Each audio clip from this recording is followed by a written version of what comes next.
2 linggo na lang bago magpasukan pero hanggang ngayon, matumal pa rin daw ang bentahan ng school supplies sa Divisoria. Ang payo ng mga tindero, mamili na habang maaga pa para makaiwas sa siksikan. Silipin natin ang presyuhan sa pag-aksyon ni Jen Calimon. Taon-taon, dito na sa Divisoria nag-iikot si Luisa kasama ang pamilya tuwing nalalapit na ang pasukan. Ang sinusuyod nila, ang bagsak presyong school supplies para sa kanilang mga anak. Kumpara raw kasi sa mall, mas kalahati lang ang presyuhan sa DV. At para makatipid pa, ito ang diskarte ni Luisa.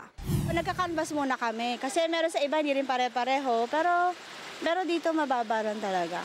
Ang taga-Bulacan na si Mary, ito rin ang diskarte. At tip pa niya sa mga first time sa DV, huwag daw kakagat agad sa murang presyo. Para sa kanya, quality o ang kalidad ng produkto ang hinahanap niya. Hinahanap namin din yung mamura-mura tapos matibay naman po para maging matagal. Pero kung wala ka talagang budget na para sa mahal na bibilin, dito ka talaga para magkasya yung budget natin. Sa mga nagbabalak namang pumunta sa Divisoria ngayon o sa mga susunod na araw, ikumpara na ang mga presyo sa inyong budget.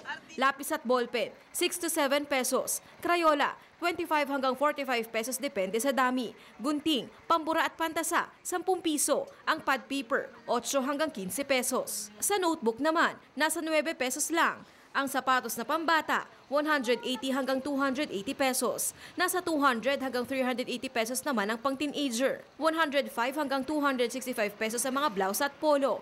125 hanggang 230 pesos ang palda. 280 pesos ang pantalon. At ang shorts naman ay nasa 85 hanggang 230 pesos. Ang mga backpack na pang-teenager, 250 pesos lang. 280 hanggang 300 pesos naman ang pambatang bag, habang ang stroller ay nasa 300 hanggang 600 pesos. Ayon sa ilang tinderong nakausap natin, matumal pa ang kanilang benta. Ibig sabihin, ngayon na dapat pumunta. Pag simpleng araw kasi mahina eh. Katulad ngayon, hindi masyado mabili. Huwag na raw hintayin ang weekend dahil tiyak, hindi na mahulog ang karayong mag-DV sa dami ng mamimili, lalo't pasokan na sa June 13. Umaaksyon, Jen Calimon, News 5. Sure to come back. News 5 everywhere. Copyright 2016.